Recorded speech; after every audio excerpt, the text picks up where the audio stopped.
હું દાદા ભીષ્મ પિતામહ પ્રતિજ્ઞા લઉં છું કે આવતીકાલના સૂર્યાસ્ત પહેલા હું અર્જુનનો વધ કરીશ.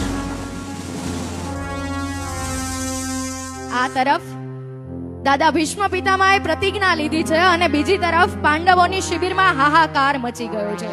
કૃષ્ણને ખબર પડે છે કે ભીષ્મ પિતામહની પ્રતિજ્ઞા છે અને જોવા નીકળે છે.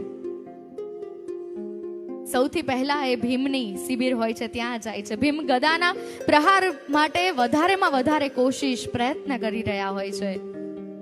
ધર્મરાજ યુધિષ્ઠિર ગહન ચિંતામાં છે કે શું થશે શું થશે. નકુલ અને સહદેવ પહેલેથી ઔષધિઓના ઉપચાર કરી રહ્યા છે કે કદાચ અર્જુનને કંઈક થઈ જાય, કદાચ અર્જુનને કોઈ ઘાવ વાગી જાય તો આપણી પાસે ઔષધિ તૈયાર હોય. બધા જ ગહન ચિંતામાં છે, પણ ફક્ત એક માણસ ખસખસાટ સૂઈ રહ્યો છે. છેલ્લે કૃષ્ણ અર્જુનની શિબિરમાં જાય છે અને અર્જુન પોતાના જમણા હાથનો ટેકો દઈ અને ઘસઘસાટ સૂતા છે. કૃષ્ણ એને જગાડે છે અને કહે છે કે તને ઊંઘ કેવી રીતે આવે છે? આ ભીષ્મ પિતામહની પ્રતિજ્ઞા છે અને વિફળ નહીં જ જાય. કાલે તારું મૃત્યુ થશે અને તું સૂઈ કેવી રીતે શકે?